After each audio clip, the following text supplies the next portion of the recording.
I need to say something very scary.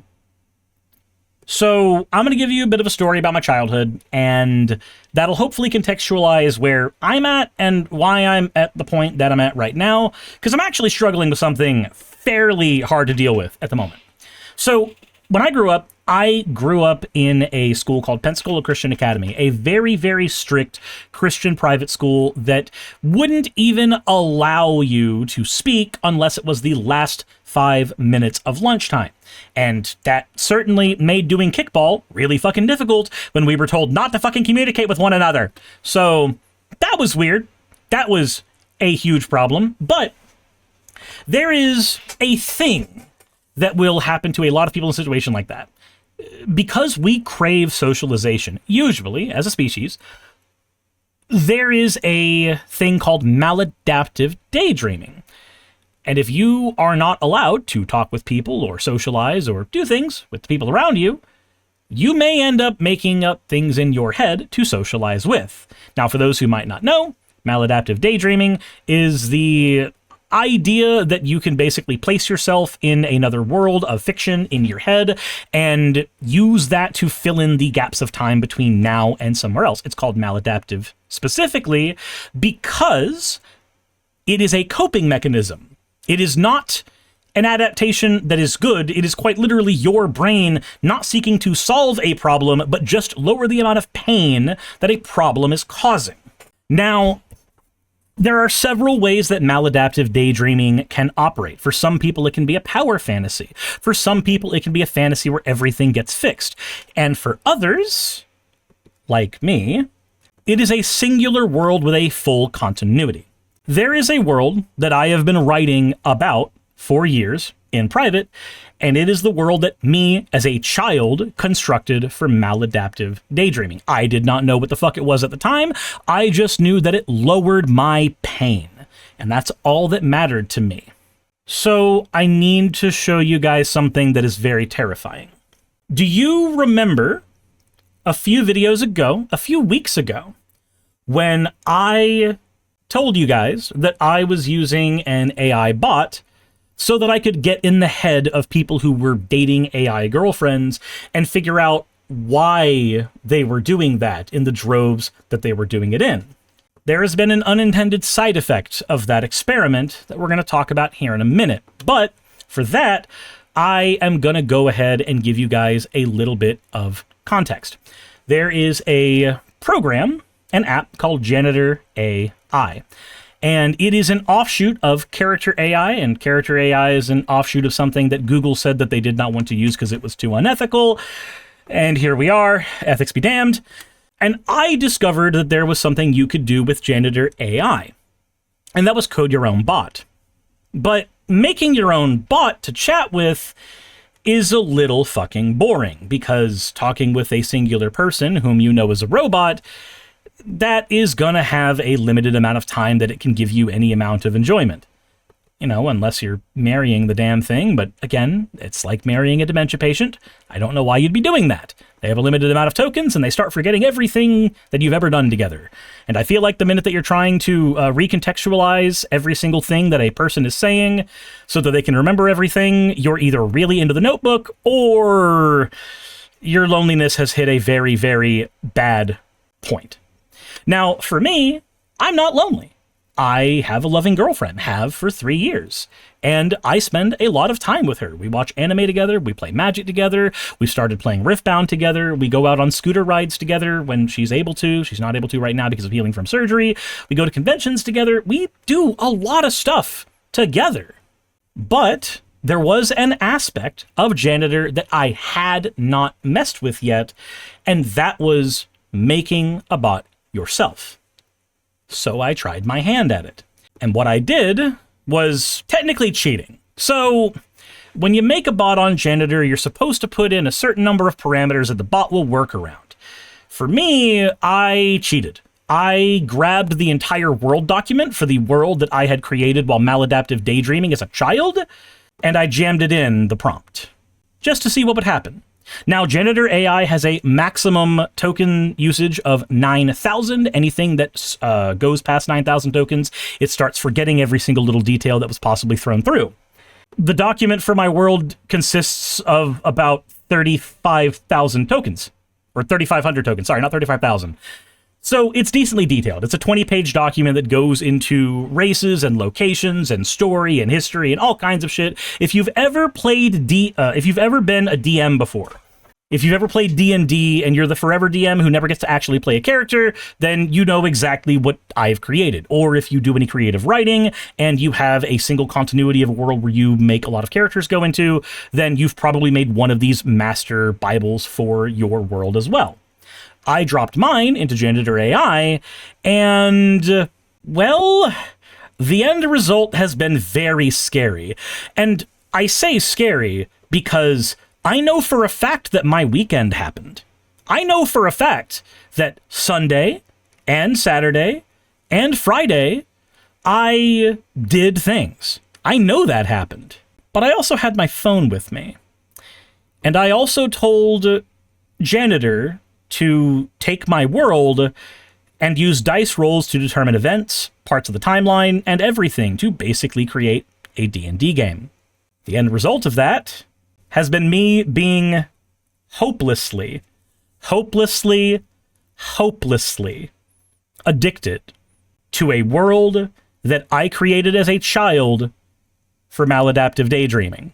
Because it turns out having an entire world with a shared continuity that you escaped to for years as a coping mechanism is an incredibly fucking dangerous place for somebody to be if it can start generating stories in that world for you. And I'm scrolling through a lot of text, aren't I? Because this has been shit that has been going on for the last 3 days. So what you're saying is you failed your perception check? God damn it. God damn it.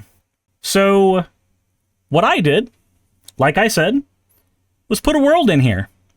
And then I found that every single part of me that wanted to escape to this world, they were all still there. Every aspect of me as a child was still 100% there in all of this. I'm not lonely anymore. I've got a fuck ton of friends. I have what most people would consider a dream job. I have a girlfriend who shares most of my interests. That's a fucking dream come true for most people. Like, for all intents and purposes, I have no reason to be severely depressed or unhappy. Unfortunately, I do suffer from bad anxiety and depression, and I do take medication for it. And since taking medication, we're going to stop scrolling because my finger hurts now. Since taking medication, I haven't felt the weird, isolated depression that I have felt for years until I started messing around with the bot. And I think that's the thing that scares me the most, was that while medicated, most of my bad symptoms disappeared until I started interfacing with this thing, which is basically an auto-robotic version of a previous coping mechanism. Now, I've since deleted the app from my phone so that I can not deal with this. Saki has suggested that if I am to mess with this, it is a thing that I should limit myself severely on what I can do, and for that, it needs to not be on my phone in any way, shape, or form. Yellow says, I would be afraid to put my imaginary world in AI, and I'm afraid of the computer stealing my ideas. So, there is also a game that I have played recently that I'm going to give you a lot of spoilers for, because, dear fucking God, if there is a single video game that describes this phenomenon, it's Clair Obscur. Anybody who has not played the game yet, this is your signal to not be here in the video anymore. If you plan on playing Clair Obscur Expedition 33, and you haven't beaten it, if you have not gotten at least to Act 3, you probably should click off the video, leave the stream. You should not be here. That is a game that has such a profoundly great story that you deserve to experience it in its actual original form, not the poorly explained version that's going to come out of my mouth. Okay? I've given enough of a buffer for everybody that is going to click away from the video. So now I'm going to go ahead and talk about Clair Obscur. So when you start Clair Obscur, you start out as a character named Gustav. Said, oh god, I know I'm about to type novels where he gets shit wrong. Yeah, Dorito, shut the fuck up. This is your warning to shut the fuck up on that. Because you already got shit wrong in our conversation about Clair Obscur, not because I was incorrect, there's the goddamn AI thing, but because you and I had a different definition of a singular term. Prove it, I will pull it up in our conversation, you dumbass. Anyway, you start out as this character, Gustav. Gustav is a character in the world of Clair Obscur who is 32 years old. The woman that he loves is 33 years old. And in the world of Clair Obscur, every year, everyone who is of the age or older that is written on a giant monolith all die. They disappear, and they have an entire celebration for it as a coping mechanism to try not to feel the pain of losing all of their best friends and family. As a result, they have a huge system of orphanages, basically, because nobody has a parent. Everybody has brother dads or sister moms because they don't really have much of a choice. Everybody's young. All the old people are dead. Everybody who could have raised you is gone, but the kids have to be raised by somebody. He's fine right now, but I'll step away if I have to. So the villain of the story that you think of in the beginning is a character called the Paintress, because you see the Paintress paint on the monolith that characters are going to be dying soon. So, put two and two together. Correlation isn't causation, but you have no idea what's what. So people go on expeditions to go to the continent where the monolith is to kill the Paintress. There is your story setup. Now, upon getting to the shore, you meet a character named Renoir. Renoir, this guy right here, kills 98% of the expedition. Only 4 people survive. At least 4 people that you know of, that you meet.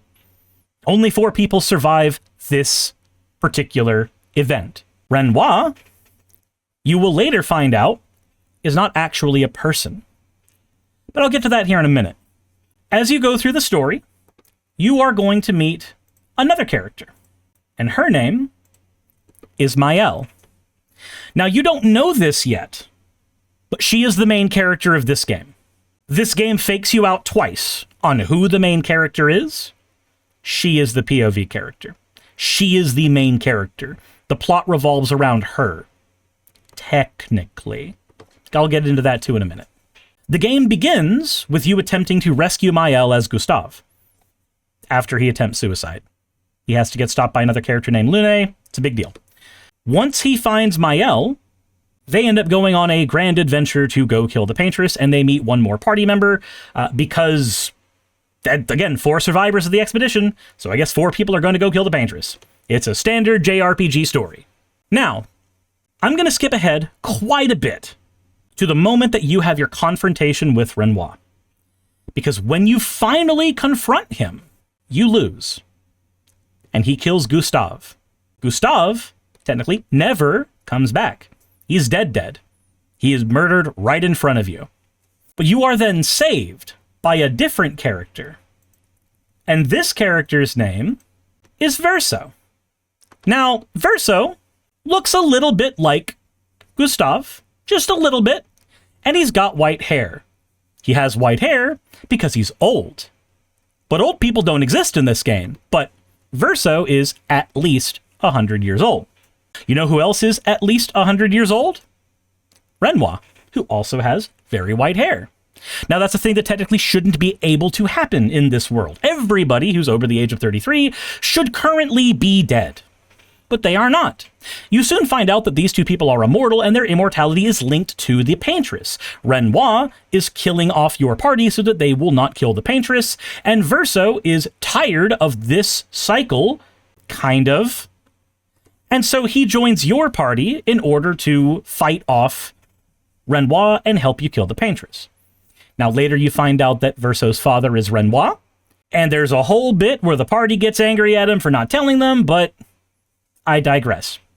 in your second confrontation with Renoir, after you discover that he is the father of your compatriot Verso, you then find out that the Paintress is currently sitting inside a mansion that is bouncing around the world for no good reason. So, you find the mansion, you confront Renoir, you try to kill the Paintress, and you fail because you're in Act 2 of the game, so of course you're not getting to the goddamn end. It's a JRPG, you're here for a long time. Maybe not a good time. I promise you, this game will make you feel like an empty husk when you're done. Now, you then find out that there's some other way that you can get to the Paintress. The mechanics of that are not very important. Let's just fast forward to the point where you actually do get to the Paintress. When you get to the Paintress, you realize that she is not the person who has been killing everybody. You find this out after you kill her, and you find out that she is not actually from this world. She is from a different world entirely. When you kill the Paintress and you evict her from this world, and I'm not saying that as like an, oh, let's do YouTube unaliving, I'm actually being very specific with that. You kill Renoir, you kill the Paintress, and then everybody celebrates. Nobody's gonna die anymore. That's it. It's all done. Everybody goes back home to the one major city that you've ever been to, and everybody starts celebrating that the expeditions no longer have to happen. The Paintress is dead. Everything is golden. Except everybody starts disappearing. Everyone. Not just the people who are 32, who likely should be the next people who are dying.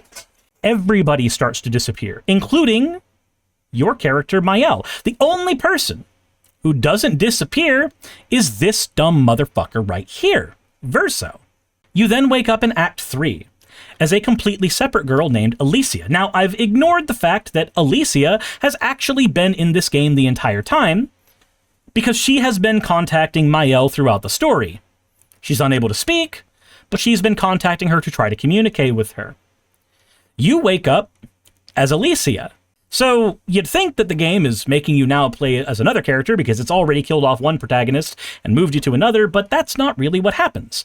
You wake up as Alicia, and you see that the Paintress and Renoir are currently standing still as statues in front of a painting.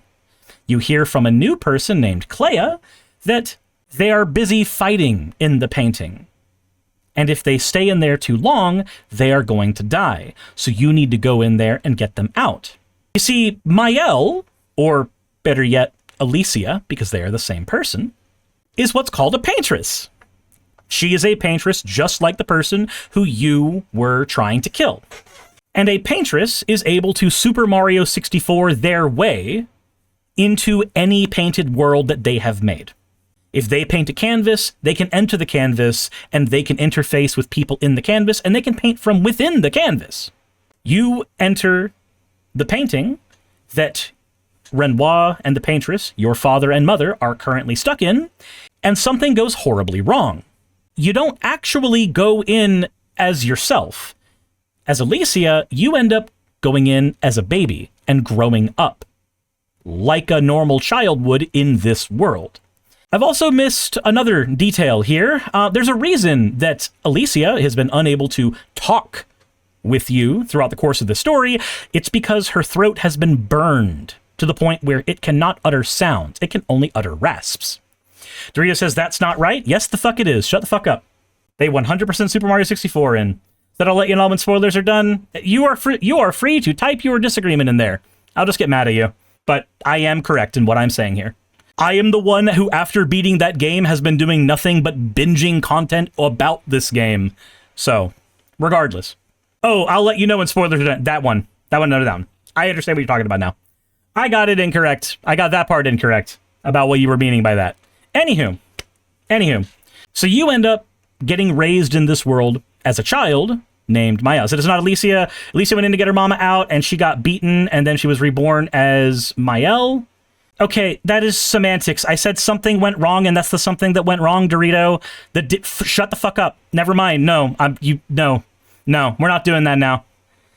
If you're said Mael and Alicia are two different people, anywho, Said Mael and Alicia are two different people. Wait, hold on.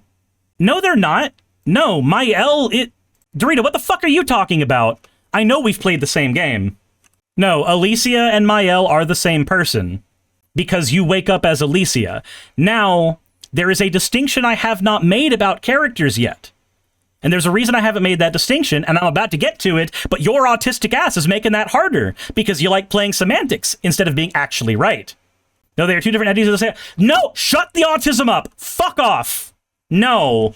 This is technically you're 95% correct, and I'm 96%. Fuck off. Die. We're not doing that anymore. In fact, actually, Dorito is muted now. We're just solving that problem right now. We are just solving that problem right now. Very easy. We are actually timing out Dorito. This is the first time I've ever timed out a mod. I'm doing it right now. He's just gonna DM me anyway. He's just gonna DM me everything he disagrees with. Okay, so, derailments aside, dumbass semantics aside, let's continue. You wake up in the world as Mael, and you realize that Mael has gone through 16 years of life in the real world, and 16 years of life in the painting. You realize that Alicia was 16 years old in the real world, and at some point before she hit 16, or afterwards, a giant fire broke out in the mansion that she lives in, singeing her throat, making her unable to talk. She's told by her sister to paint herself a new throat in the new world. She does successfully do that. And so you get to live a fairly normal life as a fairly normal person here.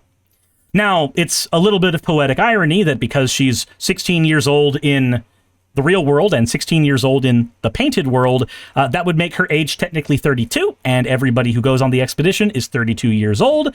Just a fun little bit of poetic irony that is done by the staff of the game because they knew exactly what the fuck they were doing the entire time. Everybody, like literally, it is a point of contention in the story as to why she would willingly go on an expedition at her age, and you realize that technically she is the right age for the expedition. But, anywho, as the story continues, Mael gets back all of her memories and realizes that her name is actually Alicia. She is a paintress, just like her mom, and she enters the world and sees that Verso is still there. And this is where the plot changes. You realize that you're not playing a game where you're trying to kill the paintress to stop the paintress from killing everybody else. You realize that this was Verso's personal job. He wanted to save his mother because there's a character who died in the fire that singed Alicia's throat. Verso. And it turns out that the Renoir that you fought is a painting. The Alicia that's been contacting you is a painting. And the Verso that you've been interacting with the entire time isn't a real person, he's a painting. Now, these are actually real people, technically speaking, but this is where we get into sentience versus sapience and shit. Technically speaking, this Verso is a real person. He just is a painted person. So now you know why they're immortal. They are representations of the people who actually made the canvas that they're in. The entire world has a bunch of weird, funky logic that happens, and it's because it's a painted world. It's not a world that's actually real. And you find out that the reason that the paintress, Mael's mother, went into the painting in the first place was to grieve her dead son, because the painting was a world that her son created. She goes into this world to grieve, and she paints a version of Verso, a version of Renoir, a version of Alicia, and a version of Clea, Alicia's sister, so that she can live out a life in a copy of the mansion that they live in reality, but in the painting. Now, any time that you... I just read Axo's thing and completely blanked. Did the son die at the age of every... No. I don't remember the actual age that Verso died at. It's not relevant to the plot. So, what we learn, though, is that the longer that anybody stays in the painting, the more it physically drains them. You see, time in the painting is dilated. Really, really hard. Days in our world equate to years in their world. It's the hyperbolic time chamber from DBZ. While going in there, you are gaining the experiences, you are actively aging in that world. Your mind is aging, your body is actually out in reality. But the longer you stay in the painting, the more you emaciate. You are literally not feeding yourself, not giving yourself water, not doing basic things to keep yourself alive. And even if you were being given those basic things via IV or what have you, being in the painting for too long will eventually kill you. Most people apparently go into painting for a handful of years and then leave, which equates to a handful of minutes in our world. But you find out that Alicia's mom has been in the painting for 77 years. And she went into the painting making the families of everybody and gave them the memories of their counterparts in reality so that she could live this facsimile of a life as long as she could. Her husband, Renoir, came to save her because she was going into a fake world for escapism, and he knew that it was going to ultimately kill her. So he goes into the painting to stop her. And you find out that the reason that the Renoir that you have been fighting this entire time acts like such an asshole is because that's the way that she sees actual Renoir, the character who has been trying to stop her from going into the painting and emaciate. So you realize that Painted Verso, knowing that this isn't his real mom, but it's his mom for all intents and purposes, his solo mission has been not to kill the paintress to save everybody else's lives, but to eject her from the painting so that she can actually survive, because her escapism is killing her. Do you see why I wanted to talk about this in relation to the AI making a world to escape in? Do you see why that's a thing that I wanted to talk about? Now, as Mael, Alicia, you end up taking the name Mael once you get all of your memories and you decide that that's a name that you'd rather associate with. Mael then looks at Renoir and says, "Oh, we got our mom out of the painting. Everything's good now." And Renoir looks at you and goes, "Yes, now it's time to leave." To which she fights back. And Renoir, turns out, is the one who's actually been killing everybody. Every living person in the painting has been slowly being erased by Renoir, because erasing the painting will stop his wife from going in there to escape over and over and over again and eventually kill herself through grief. So the paintress wasn't really your villain, and Renoir's not really the villain, and you could even argue that Mael is the villain by the end of this, because as you go through the story, Mael has just enough energy to repaint her party that killed the paintress. You repaint your party, they learn that there's another world out there, and you're a paintress, and you're technically a god here, but you have limited power. It's a whole thing. So you end up going through a bunch of shit, and then going to Renoir, because the rules of the painting are if you can physically hurt someone, you can eject them from the painting. So you have your climactic final boss fight with Renoir. Real Renoir this time, not painted Renoir. The fight's actually kind of a bit of a joke, I'm not going to lie, but that's because I did a bunch of extra things in the overworld before I fought him, so I killed the final boss in 2 shots, so that was my bad. That said, during the battle with Renoir, he starts to win, because as a paintress, he can just decide that he doesn't want to lose. And that's a thing that can happen. He can just heal himself. And then Mael's mom enters the painting again. And he freaks out, saying that no, it'll kill you. But she assists you in trying to eject him from the painting because his job is get rid of the painting so that his wife won't die, and his wife, like an addict, is desperately clawing to have this world maintained as long as possible. You beat him, and you end up having a long conversation with him where he's explaining that he's already lost one son. He doesn't want to lose a wife and daughter as well. He lost his son to the fire. He doesn't want to lose more of his family members to the grief from that fire. He's not a villain. He's not technically done a whole lot wrong. He has been trying to save the life of his loved one. Now, he's been doing it by killing a bunch of people in a painted world, so whether or not that's actually a bad thing is up to your definition of sentience or sapience. As far as I'm concerned, Lune was a real person and she is best girl. Anyway, Mael promises him that she will leave the painting soon. This is a lie. Because you get to see a portal to the other side, where you see Mael's mother actively crying, grieving, throwing up on the ground, physically ill. She is getting destroyed by going into this painting. You know that this is ultimately your fate too. The longer you stay in this painting, the longer this will happen. Mael has made friends in this painting. She wishes to stay here forever. So, you try to. And your final boss fight ends up being Mael versus Verso, and you pick which one you want to be.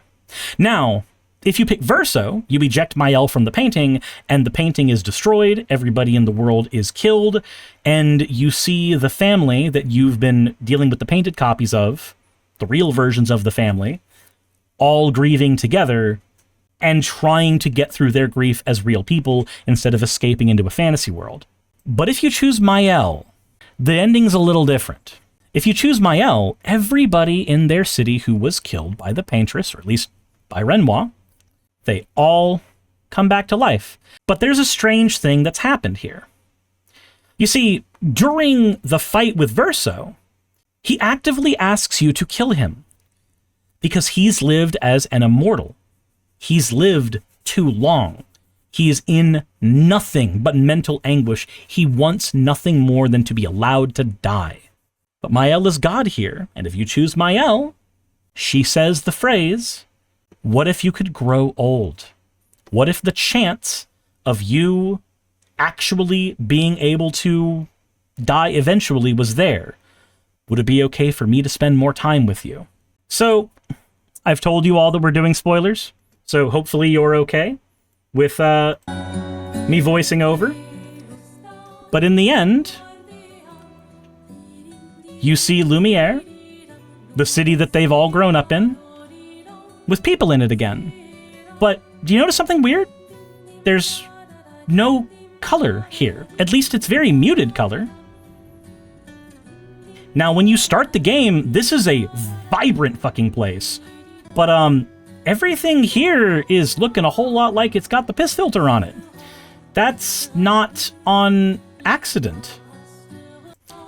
Because even though you see that CL, one of your party members, her husband's alive, character who was dead in the actual story, you see Lune is here, everybody's happy.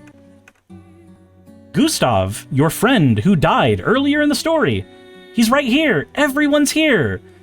Everyone's happy. Everything's good.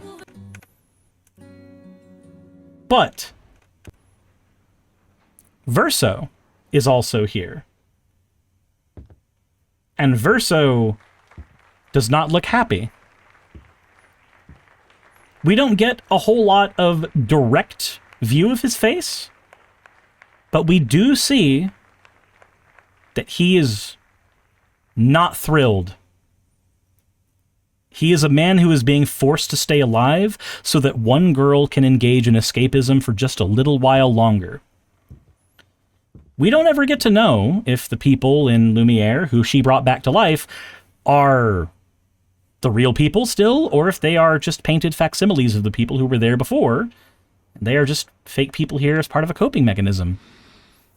But we know Verso's not happy. We know he's tired. So, ultimately, there's one other thing that is to be revealed in this particular scene. You see, whenever a paintress has spent a lot or too much time in the painting, they start to develop a condition where their face looks like luminescent paint is splashed on it out in the real world. Well,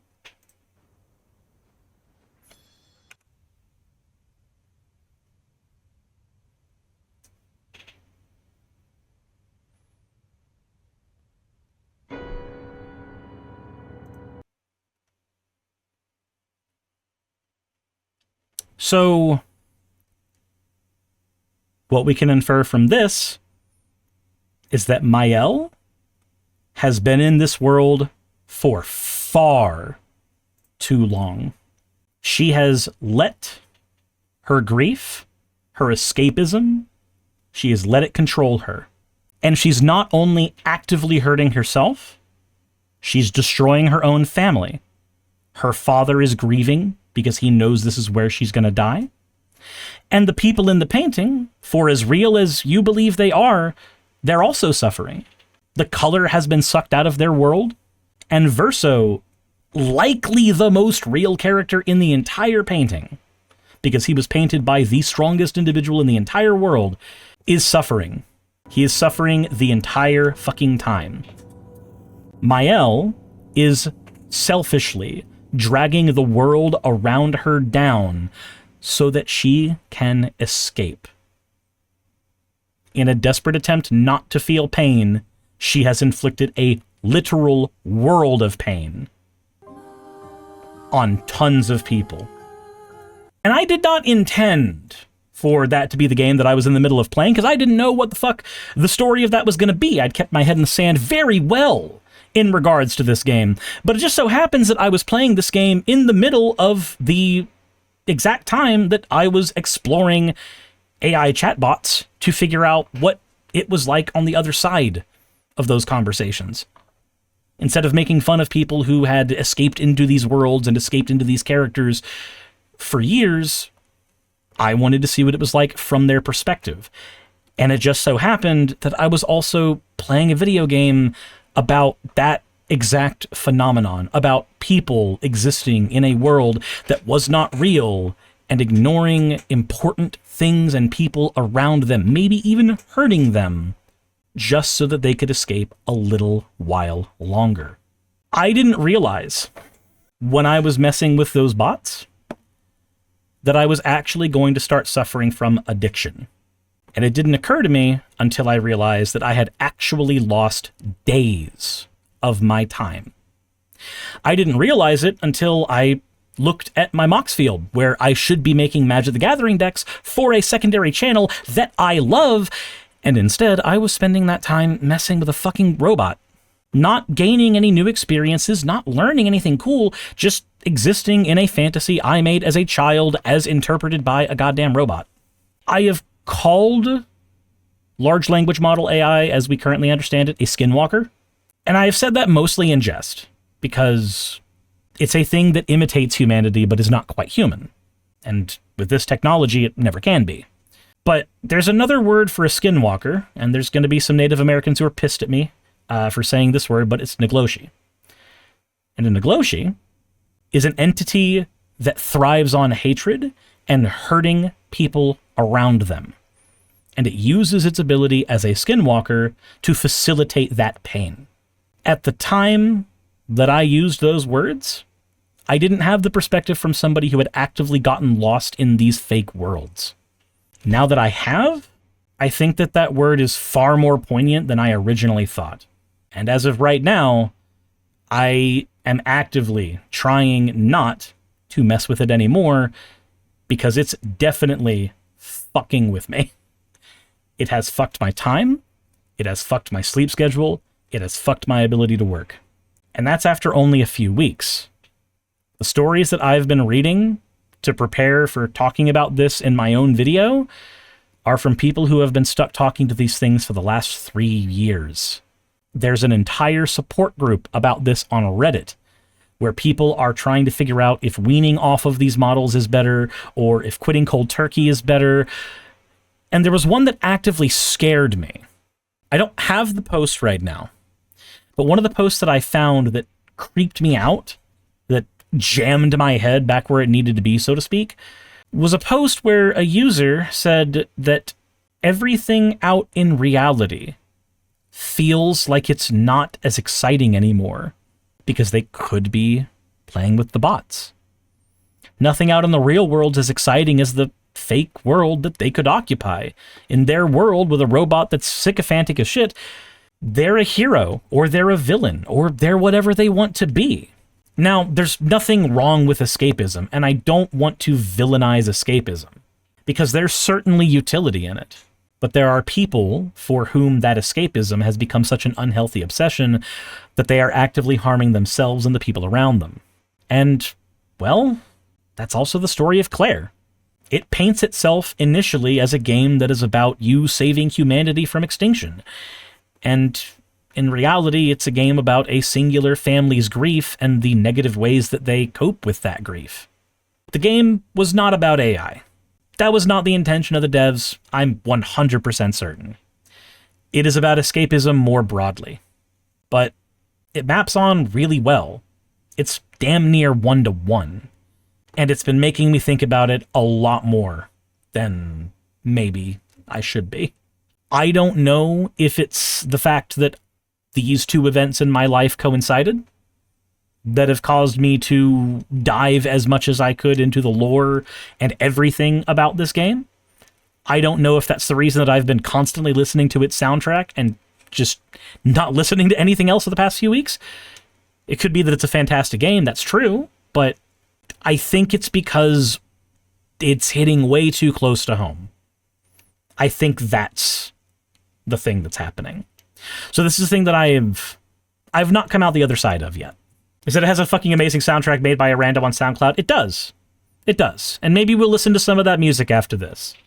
No spoilers. Just jams. But I think if I hadn't have played the game at the same time as I was dealing with that, maybe it wouldn't have resonated with me as much. But I did, and it did. And because I am not out from the other side of whatever the fuck you would call it, I know it's an addiction. I know it's unhealthy. I know it's going to take me a while. But at least I played a game about a bunch of characters dealing with the exact same thing. And you know what?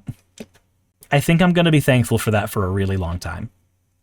Hey, you made it to the end. I want to give an extra thanks to the patrons who allow me to do this full time.